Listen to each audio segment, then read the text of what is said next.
Hey guys, and welcome back to the Popcorn Banter Podcast. I'm here today with my esteemed colleague Drew. Hey guys, hey Keeks, good to be here. It's good to be back, and today we're going to be discussing a topic very near and dear to our hearts, the MCU.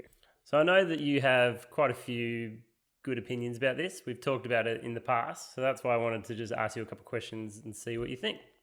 So the first one, to get us started, how do you see the future of the MCU? So obviously it kind of ended at Endgame, starting a new story, or ended at Spider-Man. What do you think is sort of their next step? Well, it's a tough one because I think it's going to be very tricky for them without the big name stars guiding it through. Obviously, those big name stars took a little while to warm up to their positions, but by the end of it, they were just like superstars. Like if there was a Captain America or an Iron Man or a Thor in the movie, you knew it was going to be successful. But now we're moving forward, and I mean, spoiler alert in case you didn't know this, but you know, we're moving forward without Iron Man. We're moving forward without Captain America, and it seems now, unfortunately and tragically, we might be moving forward without Black Panther, although that hasn't been confirmed. But obviously, since Chadwick Boseman passed away, that leaves a massive question over that franchise. Yeah, well, I think it would, if they recasted it in a respectful way, the audience could kind of suspend disbelief and say this is the same character. Yeah, and I think there's a lot of ways to do it in a very respectful way that pays tribute to what he did, because what he did was enormous. That was such a great character. And it's very sad that he passed away. But yeah, I think they could recast in a respectful way. And if they do, then that sort of brings Black Panther back into the fold to be a potential leader. And it's a character people already know and love. And there's Doctor Strange as well. But I still think losing Black Widow and Iron Man and Captain America, I think that's going to be a really big deal for the MCU. I feel like they've kind of maybe at one point wanted to move on with Captain Marvel as sort of obviously captain of the team, so to speak. But with fans being a bit mixed on her, maybe they might want to change their mind on that. It's going to be interesting to see where they go with that. Well, I think Doctor Strange is well groomed to be the guy leading it forward at this point. And obviously, Spider-Man's always going to be one of the most popular characters. Captain Marvel is a funny one. I have a tendency to think that the people who are most powerful in a superhero group struggle to lead the group in a way. And Captain Marvel is ridiculously powerful. She's, very overpowered. So it does feel like a team of individuals going forward. Whereas the first Avengers, obviously in the Battle of New York, when they had that thing and the whole movie was built around building a team.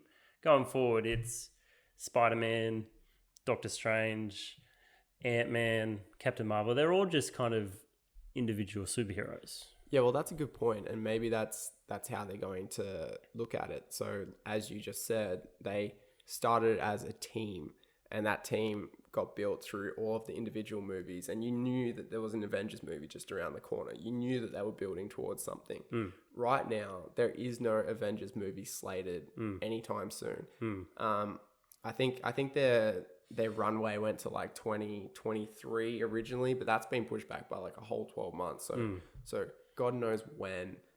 If an Avengers movie happens, who knows when that's going to be. So maybe their thoughts on the new direction is going to be based around individual movies, and maybe eventually they'll do a really big ensemble movie, but it might just be all individuals. Well, with the Sony purchase, they've got some ready-made teams ready to go, but they're not Avengers teams. You've got the X-Men, you've got the Fantastic Four.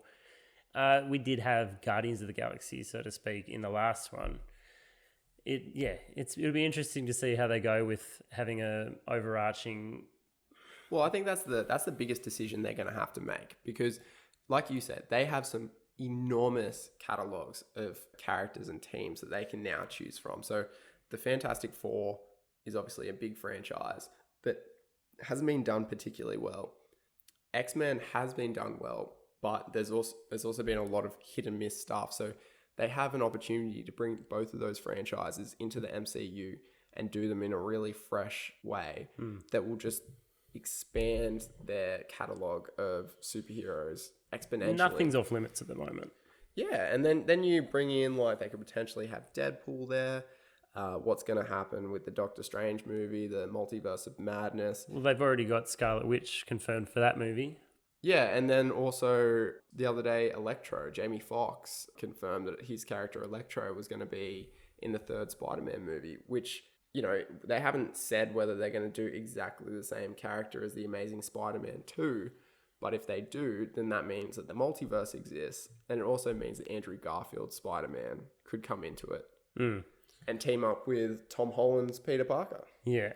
I think they won't do that. I think the whole reason that the Amazing Spider-Man 3 wasn't greenlit was a lot of around Andrew Garfield. I think they didn't really like his Spider-Man, so I think that's why they moved on from that. This is me just saying things that I've heard. I'm really not 100%. I haven't researched it very much. Yeah, well, I don't really know much about that either, but even if that was the case, bringing him back for just a movie would be pretty cool. You could bring him back. You can bring back Tobey Maguire.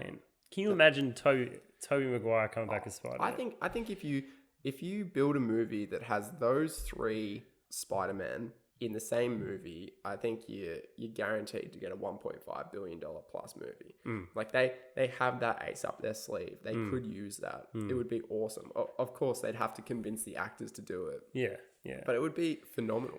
The problem is they're all kind of the same Peter Parker. Like if maybe they had a Miles Morales to bring into it, like a different Spider-Man or like a Spider-Gwen, they could kind of bring that into it. But they're all the same Peter Parker. Well, maybe they will. Maybe they'll do a live action Into the Spider-Verse kind of thing with the third Spider-Man movie. That would be interesting. But as it stands, kind of the movies that are on the horizon, we've got Black Widow, which I'm always a little bit iffy on the prequel movies, the movies that are kind of set back in time, because you have an idea of what's going to happen. Well, especially with Black Widow. I mean, we know her ultimate demise happens in Endgame, and what's that gonna add to the story if you kind of know that she's finished at the end of the day? Yeah, look, I can't imagine it's going to add a lot to the story, but on a personal level, I think it's awesome for Scarlett Johansson because I think she 100% deserves to have a solo movie. Like she was such a great character throughout, you know, the Iron Man 2 that she was in, the Captain America movies, and the Avengers movies. She was, very pivotal in all those movies. I think if any, like she's probably the heart and soul of the team just as much as Captain America is. The fact that she didn't get a solo movie when her character was still alive is a real shame. It is a shame. So I do think they put her and Hawkman into the same sort of... Hawkeye. That's it. Hawkeye. Hawkman's DC. Hawkman. They put them into the same sort of... They have that history together, but they really handled her character better than they handled his. Yeah, he's kind of been treated a bit of a side character. And they're doing the Hawkeye TV show, which I believe is going to be centered around his daughter, like a passing the torch kind of thing. Yeah. But he should also feel a bit dirty that he hasn't had a bit more of a presence. I think that's pretty well documented in the sort of MCU fandom that he's a bit of the joke of the team. Well, look at it this way: if right now, if in 2020 it was. I'm going to say about 2012 when Iron Man, 2 and 3 were being made. The first Avengers movie had just come out. Everyone was really getting MCU fever. If that was going on right now, Hawkeye, Rhodey, Black Widow, they'd all be getting Disney Plus TV shows. That's right. Which brings me to another point.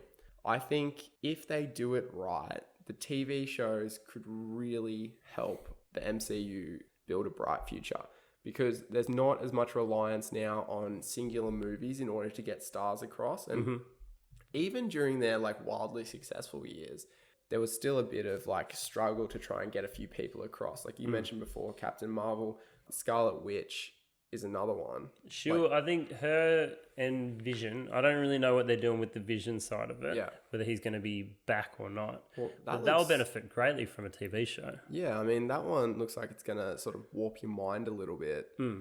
So there's been a bit of speculation going on that they could be like accidentally stuck in this like weird warped reality type thing. Yeah. That'll be really interesting to see. But yeah, Scarlet Witch as a character has been horrendously underpowered in the MCU. Yeah.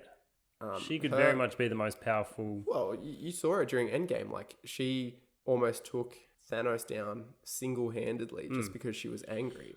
So, isn't there's comic? I should have researched this before we come into it, but I'm sure there's a comic book series where I think Scarlet Witch has killed everyone. she's crazy powerful. Yeah. Crazy. Yeah. But yeah, that's the MCU's thing. They nerf the really powerful ones to sort of propel up the less powerful it is a ones. movie. If they start to overpower her, they have to have villains that can combat that, and then all of a sudden scales off. There's been some ridiculous things happen in the comics. I mean, Hulk has lifted up the whole of New York City before. Yeah, so it's a little bit, but the comics also they can reset the universe, which they've done a couple times. They've got a couple plot devices they can use to kind of bring it back. But movies, I don't know. I feel like they're a bit more restricted. But that's where the TV shows can come into their own and really help out, because they've got more time to do things. It'll really help with characters like Falcon, who, is supposed to be the new Captain America. So we see how that plays out. But yeah, he, like you said, he will get... I don't know how many episodes they've slated, but let's just say it's around 8. That seems to be the general rule of thumb these days. 8-hour episodes. Yeah, it's like 8 hours for him to really put his mark on the character, and then hopefully make the transition to being like a fully fledged leader of the Avengers with Bucky, maybe. But I don't know. Bucky's been around for a while now. The only thing I worry about with the TV shows is I don't want them to water down the movies at all. If we've got essentially an 8-hour movie split up into 8 parts, 8 1-hour parts, I don't want the movies to suffer from that. I'd probably think about it the other way around. I think the TV shows will be better as a result of the movies. Like, we're so used to seeing TV shows, with the obvious exception of like Game of Thrones and stuff like that, but generally TV shows have much lower budgets. But based on things that I've read, it seems like the MCU TV shows are going to have quite large budgets. So if that's the case, then it's basically just going to be like a mammoth movie, Pearl Harbor all over again. Exactly. But the saying goes, too much of a good thing. We just kind of be oversaturated with content, and then it's kind of like, oh, we've just got so much stuff. It kind of waters down how special these things are. Yeah, that's definitely a problem. And I don't know which way it's going to go. It's either going to be that people have had a year off from superheroes and they've realized that they're kind of done with them, or it's whet their appetite again and now they're really keen to get back into it. Yeah. But you're right. I mean, there's going to be 2021 is going to be an enormous year. And this is just outside of superhero movies in general, because there's such a backlog. Oh, everything, yeah. So it's going to be great as someone who loves going to the cinema, or at least watching movies. Like maybe they'll release half of them on streaming services like they did with Mulan. Yeah, it's going to be great for fans of movies. Yeah, it's going to be a good year. But circling back to the MCU, if they do kind of stick with this formula that they've already set up with a big bad villain, and I know this topic's been covered a lot, but let's have our say. Who do you think's the next big one? Well, I think there's 2 obvious choices. The first one is Galactus, which I've seen a lot of people mention online. They think just with what seems to be more of a cosmic play that the MCU is going down. Now they got the Eternals. They'll have another Guardians of the Galaxy movie. They got Doctor Strange in the Multiverse of Madness. If I'm forgetting one, let me know. But yeah, they're sort of going down more of the cosmic route. He definitely fits into that narrative. He's a devourer of worlds. Yeah. He requires he'd worlds be in order to live. Good way to bring in Silver Surfer, Fantastic Four. They've got that past written into it. Actually, as you say that brings me to my favorite pick. The person I would choose to be the big bad, if they do it, is Doctor Doom. And that's for a number of reasons. So if you're only familiar with Doctor Doom through the Fantastic Four movies in the early 2000s, then Jessica Alba, Chris Evans ones, that's a very watered down version of what his character can be. But the the really big, intense Doctor Doom can be as much of a big bad as Thanos. Maybe even more, depending on how they write him. But I also think his character offers a more grounded approach to the storytelling, which has been a really important element of what the MCU has done thus far. Like you look at Captain America and Iron Man, like these are two human beings that rarely left the planet, and they built the whole MCU off the back of those guys. Yeah. People enjoy stories that are somewhat grounded in reality, even if they are superhero films. Yeah. And I think Doctor Doom would be a nice addition to that. Yeah, I agree. I'd like to think that it's more of like an Earth-based superhero or supervillain, but they've introduced such a galactic scale to it, like with all the characters, like you said, the Guardians of the Galaxies. I think they are likely to go in the way of Galactus. But there is another one that you didn't say that I've actually heard about, which is Kang the Conqueror. And he has a lot to do with the time travel. Yeah. He's a time traveler. He resets timelines, does that kind of stuff. And from what I hear, I don't know if they're reliable sources or not, he's getting introduced in Ant-Man. Right. And the new Ant-Man movie is meant to be quite pivotal to the future of the MCU. So whether he's a villain for that movie, for Ant-Man to sort of deal with, or a big one, I don't know. It's yet to be seen. Yeah, there'd be three really good choices. I mean, I think Doctor Doom and Galactus probably carry a little bit more weight. I could see Galactus playing a huge part, as you said, in any potential Fantastic Four movies, but also the Guardians of the Galaxy. He could also be a big deal with the Eternals. I don't know what their plans are for the Eternals, whether that's going to be like a long-term thing or just kind of a one-off movie. Whereas Doctor Doom, again, Fantastic Four, but I think he would be a great match for the Avengers as a team. Yeah. And to your point where you was talking about Earth, I think that's something that shouldn't be glossed over. Like, we have entered the cosmic realm of the MCU now. Like, we're well entrenched in, Guardians of the Galaxy, Doctor Strange. He went after all those crazy places and fought Dormammu. Yeah. But the thing that really got people was when 50% of the Earth was destroyed by Thanos. Don't worry about the rest of the universe, which was like trillions and trillions of people. Yeah. But the Earth was the one that people cared about, and that's where they want the story to be. Yeah. So if that's the case, I think they have to go Doctor Doom. Well, that is also something that came up in Avengers Endgame in a quote from Black Widow. They have these Infinity Stones that could be anywhere in the universe. And then they say, pick the right time, 3 of them are in New York City. And it's like, really? Yeah. But that's to your point. They like to be centered around Earth, New York City, something we can relate to. Yeah, and that's it. It's relatable. Without it being relatable, you just don't really have a story there. The Guardians of the Galaxy films are really fine, but I think they're fine because of how fun they are. They're not fine because they're incredible stories, whereas Infinity War, Endgame, Captain America, Civil War, they were great plots. Well, the first one. The second one, not as much. The first what, sorry? Guardians of the Galaxy. Oh, yeah. Well, it was still fun. I mean, it's still one of the top 5 MCU movies in terms of humor. Yeah. You're definitely right there, because it's held up by its characters. So who would you pick out of those 3 that we talked about?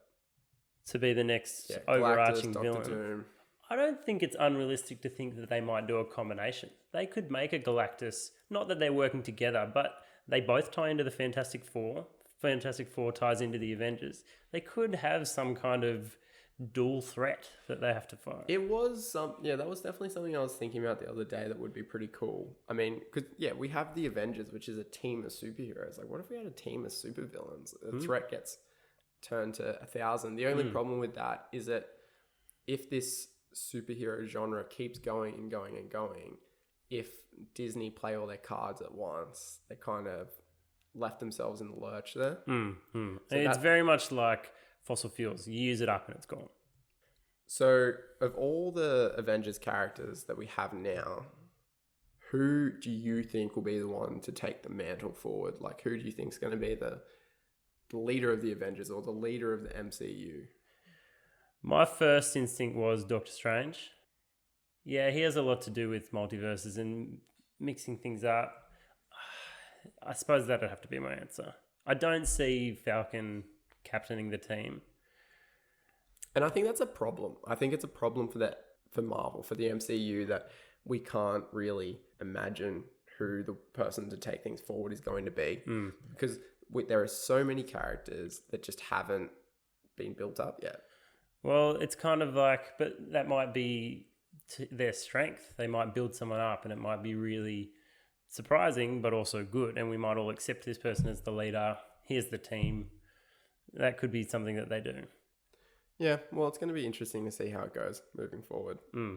So, look, we've kind of talked about the future of it, but let's look at the past. What do we think of the movies that we've had? What's your favourite sort of era or phase? Where do you think the MCU's shone so far? Yeah, that's pretty tough. Well, obviously, the start to it, people always talk about how Iron Man kickstarted things, which it did. But then you look past Iron Man to the next couple of movies, and they were actually like quite weak in terms of what has come afterwards. And then phase 2 was a little bit better, but I think it was definitely phase 3 where things really took off. Like, I was just looking at it before.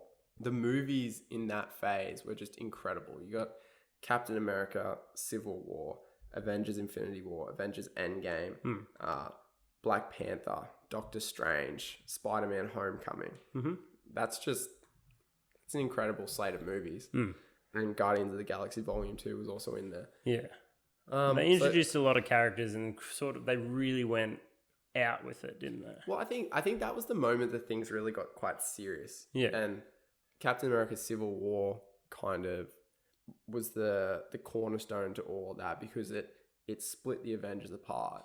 But it also introduced this new kind of storytelling that was a lot more focused on, not just good versus bad, but also like that grey area. Yeah.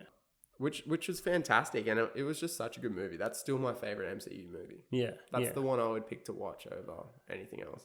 It's a great rewatch, that movie. But it's also introduced sort of the new guard, where they had a whole lot of all these other characters. The first were built around 3 characters. Yeah. Like the 3 main characters, 3 main solo movie people. Yeah. So it was good when they really it was a branched out like that. It was such a good soft introduction for Spider-Man. Ant-Man had already been introduced, but then he was sort of brought back into the fold. I don't think people give Ant-Man, the movie, due credit. The first movie? The first movie. First movie was a good movie. It's really good. Ant-Man and the Wasp was a great movie. Yeah, I think they're 2 of the most underrated movies in the MCU. And humour-wise, Paul Rudd's hilarious. Oh, great casting choice. So I feel like that holds up with sort of the feel that they were going for around the Ragnarok, Guardians of the Galaxy sort of thing. But yeah, I mean, I think to come back around to your question, phase 3 was kind of like the moment where the MCU went to level 1,000. They were already trekking along really nicely, but then it just skyrocketed. Yeah. They kind of hit that tipping point and really ramped up, which was great. And it was when... Is that the phase that you would pick? I'd probably agree. I think the opening would probably be one of the weaker areas. Not that they were bad movies, but... they haven't aged particularly well. They didn't have a plan. They didn't know where they were going with it. There wasn't this Infinity sort of... Yeah, I'm sure Kevin Feige would probably say now, it's like, it was always my plan. Like I always... They tied things in really well in the later movies, but they didn't know where they were going with it. They didn't make Iron Man and be like, yes, this is going to end in Avengers Endgame. Look, I think he always had some sort of inkling as to what he wanted to do. And there was a general, very broad plan. But just like as the movies progress, as you went to the movie 15, 16, 17 in the MCU timeline, just things became much more sort of perfectly timed and seamless. I think that's where it really started to like kick in for everyone. That this is this whole big thing. Like the MCU is this like continuous line of movies, and it's awesome. And I mean, they've done it better than anyone has in the past. Anyone. They really broke ground, and now everyone's trying to do that. They've set up a model for movies for the rest of our lives that they're all creating universes. Well, the DCEU, sorry, is now in its second attempt to recreate what the MCU did, which we'll talk about in a later podcast. Yeah. But, yeah, you're right. I mean, they're probably going to start doing it in kids' movies now. You know, like, it'll be everywhere. You got a SpongeBob movie, a Patrick movie, a Squidward movie. Yeah. Then they all team up to fight a big Plankton. evil villain. Plankton. No, I reckon it has made a massive impact on just movies in general. So, It has. And yeah, any last words to say about that? I think my throat's actually sore from speaking about the MCU so much. Yeah, well, I think we did a pretty good job. Like I said earlier, we had a lot of opinions. So We do. We have a lot of opinions, and we'll keep giving those opinions. yeah, and we hope you're happy to hear it. So, well, that's pretty well all we've got for today. Thank you again for joining us, and hope that you enjoyed the episode there. And if there's anything you want to tell us, maybe you've got your own opinions, you can always get in touch on Instagram, Facebook. You can find us at the Popcorn Banter Podcast, or not podcast, just the Popcorn Banter on both of those, or any of your other social pipes. Anything to finish off with there, Drew? No, check out the website, www.popcornbanter.com. And yeah, as Keegan said, reach out to us on social media and we'll talk to you there. Yeah, beautiful. Thanks again. All right, bye. Bye.